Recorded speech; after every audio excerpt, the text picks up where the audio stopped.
नमस्कार दोस्तों, स्वागत करता हूं मैं आपका हमारे YouTube channel the mechanical educators में। दोस्तों, आज के इस वीडियो लेक्चर में हम बात करने वाले हैं ऑटोमोबाइल इलेक्ट्रिकल सिस्टम में स्टार्टिंग सिस्टम में कुछ एक प्रैक्टिकल पॉइंट्स के बारे में डिस्कस करने वाले हैं। उसमें हम स्टार्टिंग मोटर ट्रबल्स के बारे में डिस्कस करेंगे। उसके बाद में स्टार्टिंग मोटर को कैसे चेक किया जाता है कि वो प्रॉपर फंक्शन कर पा रही है या फिर नहीं। और अंत में आज के इस वीडियो लेक्चर में हम बात करने वाले हैं कि स्टार्टिंग मोटर को जो है वो लंबे समय तक अच्छी तरह से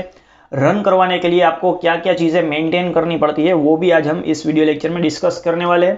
तो दोस्तों, स्टार्ट करते हैं आज का ये वीडियो लेक्चर। परंतु दोस्तों, अगर आपने इस सीरीज के पार्ट 1 और पार्ट 2 अभी तक हमारे यूट्यूब चैनल पर नहीं देखे तो उसकी जो लिंक है वो यहाँ पर आपको आई बटन में मिल जाएगी। और जो AES की पूरा का पूरा जो प्लेलिस्ट है वो उसकी जो लिंक है वो आपको नीचे प्लेलिस्ट में दी गई है। तो दोस्तों, स्टार्ट करते हैं आज का ये वीडियो लेक्चर। आज के इस वीडियो लेक्चर में हम फर्स्ट बात करने वाले हैं स्टार्टिंग मोटर ट्रबल्स के बारे में कि स्टार्टिंग मोटर में जो है आपको कौन कौन सी ट्रबल्स यानी कि दिक्कतों का सामना करना पड़ता है। तो उसमें फर्स्ट जो है वो कॉमन प्रॉब्लम होता है कि स्टार्टिंग मोटर जो है वो इंजन को क्रैंक नहीं कर पा रही है, यानी कि इंजन को जो है वो स्टार्ट ही नहीं कर पा रही है, यानी कि जो पावर है वो स्टार्टिंग मोटर से इंजन तक पहुंच ही नहीं रहा है। तो उसके पीछे कौन कौन से रीजन है दोस्तों? फर्स्ट जो मेजर रीजन होता है किसी भी स्टार्टिंग मोटर का इंजन को क्रैंक न करवाने के पीछे, वो होता है डिस्चार्ज और डिफेक्टिव बैटरी। यानी कि आपकी जो बैटरी अगर डिफेक्टिव है या फिर डिस्चार्ज कंडीशन में है तो आपका जो इंजन है वो क्रैंक नहीं हो पाएगा स्टार्टिंग मोटर के द्वारा। उसके बाद में अगर too high resistance in the starting motor और कंट्रोल सर्किट, यानी कि कंट्रोल सर्किट या फिर स्टार्टिंग मोटर का जो वाइंडिंग्स होते हैं उसमें जो अगर आपको हाई रेजिस्टेंस मटेरियल का आपने अगर यूज किया है तो वहां पर क्या होगा कि ज्यादा से ज्यादा जो है वो करंट चाहिए बैटरी में से स्टार्टिंग मोटर को। तो इसकी वजह से जो जितना टॉर्क चाहिए इंजन को क्रैंक करवाने के लिए तो उतना जो टॉर्क है वो स्टार्टिंग मोटर हमारी जनरेट नहीं कर पाएगी। उसके बाद में क्या होगा कि अगर आपका जो फील्ड वाइंडिंग या फिर आर्मेचर का जो वाइंडिंग है वो ओपन रह गया है किसी तरफ से या फिर शॉर्ट सर्किटेड हो चुका है तो इसकी वजह से भी जो है वो स्टार्टिंग मोटर आपकी स्टार्ट नहीं हो पाएगी। उसके बाद में बात करते हैं कि ब्रश के पीछे जो लगी हुई स्प्रिंग्स है वो अगर टूटी हुई है या फिर जो है वो ब्रेक हो चुकी है या फिर वीक हो गई है तो उसकी वजह से भी जो है वो प्रॉपर करंट जो है वो सप्लाई नहीं हो पाता है from battery to starting motor. तो वहां पर भी जो है वो इंजन को क्रैंक प्रॉपर सर्टन RPM पर नहीं करवा पाएगी हमारी स्टार्टिंग मोटर। उसके बाद में क्या होता है कि साफ्ट बेरिंग में अगर जो है वो ऑयल या फिर लुब्रिकेशन की कमी है तो वहां पर जो आर्मेचर का साफ्ट बेरिंग है वो over the period of time क्या हो जाएगा, टाइट हो जाएगा। तो जिसकी वजह से जो है वो प्रॉपर टॉर्क ट्रांसफर नहीं कर पाएगा। उसके बाद में अगर हम बात करते हैं कि स्टार्टिंग मोटर ड्राइव जो हमने लेक्चर नंबर 2 में डिस्कस की थी वो किसी कारणों जो है वो लॉक हो चुकी है तो वहां पर इसकी वजह से जो भी है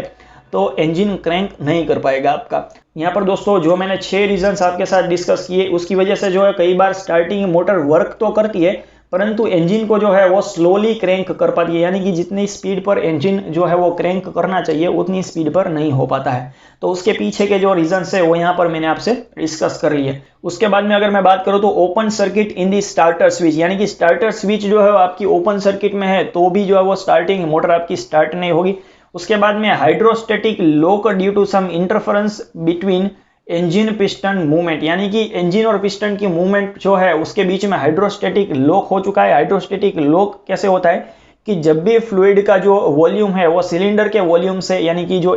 IC इंजन का सिलेंडर होता है उसके वॉल्यूम से अगर फ्लूइड का वॉल्यूम ज्यादा हो जाता है तो उसकी वजह से हमें हाइड्रोस्टेटिक लॉक देखने को मिलता है। तो उसकी वजह से जो है वो स्टार्टिंग मोटर टॉर्क जनरेट करते हुए भी जो है वो इंजन को क्रैंक नहीं कर पाएगी। Excessive friction in the engine, अगर आपने जो है वो बहुत समय से ऑयल चेंज नहीं किया है अपने इंजन का तो भी जो है वो आपको फ्रिक्शन की जो वैल्यू है वो ज्यादा देखने को मिलेगी आपके इंजन में। तो इसकी वजह से जो है वो स्टार्टिंग मोटर प्रॉपर क्रैंक नहीं करवा पाएगी आपके इंजन को। तो ये तो बात हो गई कि स्टार्टिंग मोटर जो है का तो स्टार्ट ही नहीं हो रही है या फिर स्टार्ट होने के बाद जो इंजन है उसको स्लोली रन करवा पा रही है। उसके बाद में हम बात करते हैं कि स्टार्टिंग मोटर जो है वो स्पिन हो रही है परंतु जो उसका पावर है वो इंजन तक नहीं पहुंच रहा है। तो उसके पीछे क्या क्या रीजंस हो सकते हैं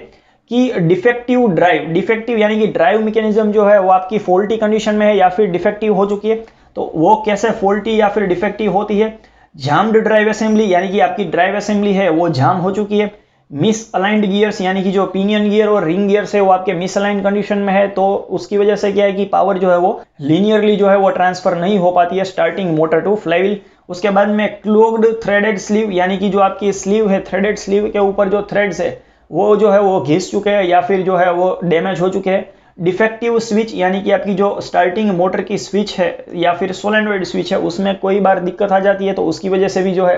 वो ये कंडीशन आपको देखने को मिलती है। उसके बाद में क्या होता है कि स्टार्टिंग गियर जो होता है वो फेल हो जाता है डिसएंगेज करने के लिए जब हमारा इंजन स्टार्ट हो चुका है तब। यानी कि आपको पता है कि ड्राइव असेंबली की जो है वो एक खासियत है कि जब भी हमारा इंजन स्टार्ट हो चुका है तो जो पिनियन गियर है वो डिसएंगेज होना चाहिए रिंग गियर जो कि फ्लाईव्हील के साथ जुड़ा हुआ होता है। तो यहाँ पर ये क्यों नहीं होगा, डिसएंगेज क्यों नहीं होगा, उसके पीछे के क्या क्या रीजंस है कि defective starting motor drive due to clogged sleeve thread, वो भी एक रीजन है। जैसे हमने पॉइंट नंबर बी में जो बात की थी, ब्रोकन स्प्रिंग जो है वो टूट चुकी है या फिर जो है वो घिस चुके हैं। स्लिप्ड क्लच, यानी कि क्लच जो है वो आपका स्लिप हो रहा है बार बार। मिस अलाइंड पिनियन गियर जो है उसके बीच में पिच क्लियरेंस जितना होना चाहिए या फिर जो उसकी जो अलाइनमेंट है वो प्रॉपर नहीं है रिंग गियर के साथ, तो इसकी वजह से जो है आपको देखने को मिलता है। या फिर ब्रोकन टीथ, यानी कि टीथ जो है वो घिस चुके हैं ज़्यादा और या फिर ब्रोक हो चुके हैं। तो वहाँ पर ये जो कंडीशंस है वो क्या दर्शाती है कि आपकी जो स्टार्टिंग गियर है वो फेल हो जाता है डिसएंगेज होने पर जब भी हमारा इंजन स्टार्ट हो चुका है तब। तो दोस्तों ये तो बात हो गई कि स्टार्टिंग मोटर में हमें कौन कौन सी ट्रबल्स देखने को मिलती है। नेक्स्ट स्लाइड में हम बात करने वाले हैं कि आपको स्टार्टिंग मोटर को कैसे चेक करना चाहिए कि आपकी स्टार्टिंग मोटर जो है वो सही तरीके से वर्क कर रही है या फिर नहीं। तो उसके लिए क्या करना चाहिए कि if the starting motor failing to crank the engine at the high engine speed to allow it to start, first check the state of charge of the battery, tightness, cleanliness and all the heavy duty electrical joints. यानी कि first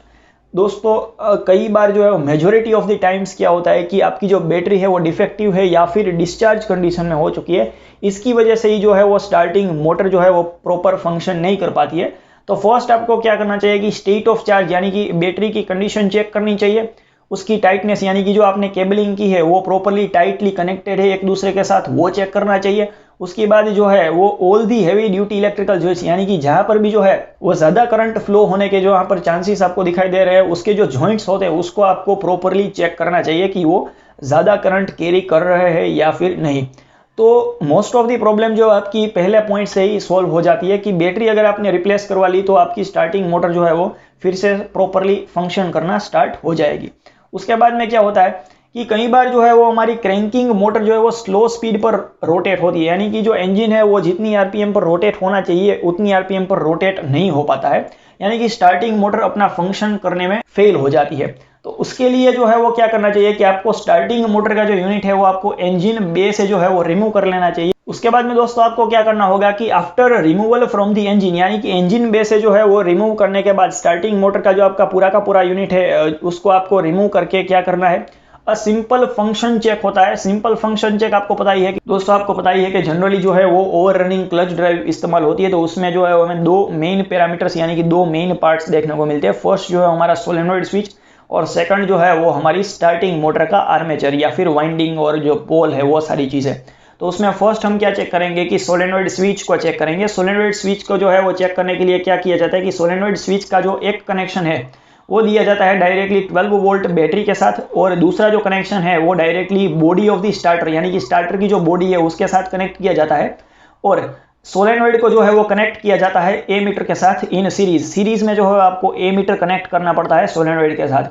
अगर उसमें reading जो है वो 20 ampere तक का reading आपको एमीटर में दिखता है जब आपने बैटरी को स्विच ऑन किया है, यानी कि बैटरी के साथ आपका कनेक्शन क्लोज सर्किट में आ चुका है, तब 20 एम्पियर तक का जब रीडिंग आपको देखने को मिलता है एमीटर में, तब जो है वो आपकी ड्राइव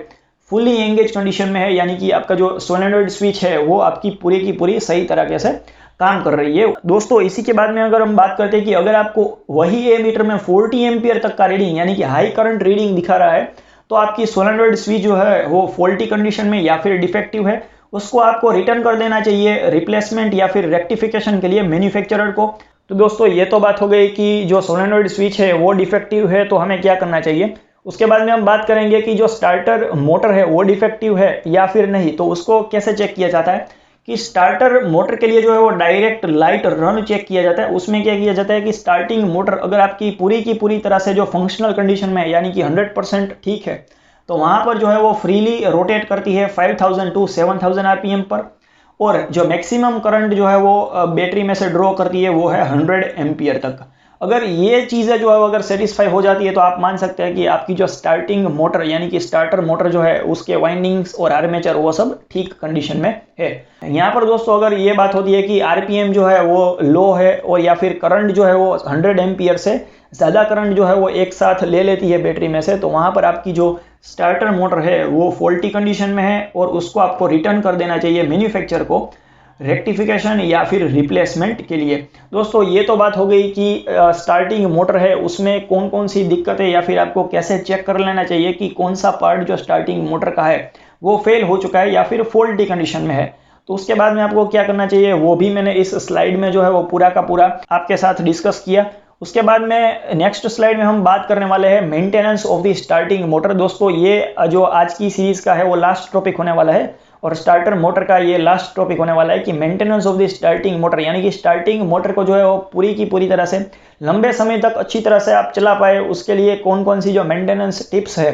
वो यहाँ पर हम डिस्कस करने वाले हैं। दोस्तों सबसे पहली जो पॉइंट है वो हम डिस्कस करेंगे कि pitch clearance between the pinion gear and the flywheel ring gear वो कितना होना चाहिए। 0.38 mm टू 0.63 mm जितना तो आपको रखना ही चाहिए जब आप माउंट करते हैं किसी भी स्टार्टिंग मोटर या फिर स्टार्टिंग ड्राइव को इंजन बे के अंदर। तो यहाँ पर दोस्तों ये बात आपको याद रखनी है कि पिच क्लियरेंस जो है वो जनरली कितना होना चाहिए 0.38 mm to 0.63 mm between pinion gear and flywheel ring gear. दोस्तों उसके बाद में अगर मैं आपसे बात करूं कि आपको रेगुलर इंटरवल्स पर जो है वो ब्रशेस को चेक करते रहना चाहिए कि वो जो है वो ज़्यादा वियर आउट तो नहीं हो चुके। उसके लिए क्या करना चाहिए आपको कि जो कम्यूटेटर का एंड कवर होता है उसको सिंपली आप रिमूव कर सके जो है वो ऊपर से ही देख सकते हैं कि आपके जो ब्रश है वो वियर आउट हो चुके हैं या फिर नहीं। उसके बाद में बात करते हैं कि पॉजिटिव और नेगेटिव ब्रशेस के जो एंड होते हैं उसको जो है वो इंसुलेटेड करना चाहिए आपको एक दूसरे के साथ, वो आपको ध्यान रखना है। और उसको जो है वो आप इंडिविजुअली चेक कर सकते हैं, लैंप के साथ भी जो है वो एक टेस्ट होता है पॉजिटिव और नेगेटिव ब्रश का, वो भी आपको जो रेगुलर पीरियड ऑफ टाइम है उस पर करते रहना चाहिए। उसके बाद में अगर मैं आपसे बात करूं कि the brushes on the motor should not wear down so that the trigger और a spring is not giving effective pressure, the brush spring pressure value is also important. दोस्तों यहाँ पर ब्रश के पीछे जो है वो एक स्प्रिंग लगी होती है कि जो डायरेक्टली कांटेक्ट बनाए रखती है, कंटिन्यूअस कांटेक्ट बनाए रखती है कम्यूटेटर के साथ ब्रश का। तो वहाँ पर ये जो स्प्रिंग है वो कई बार जो है वो टूट जाती है या फिर ओवर द टाइम क्या होती है कि उसकी जो प्रेशर की वैल्यू है वो कम होती है। तो वहाँ पर आपको प्रेशर की जो वैल्यू है वो भी एक इंपॉर्टेंट रोल जो है यहाँ पर प्ले करता है यहाँ पर, तो उसको भी आपको चेक करना चाहिए। उसके बाद में हम बात करेंगे कि इंजन के जो सारे के सारे कंट्रोल्स है जो आपके साथ जुड़े हुए जो इलेक्ट्रिकल लाइंस है वो आपको जो है वो एक बार चेक कर लेना चाहिए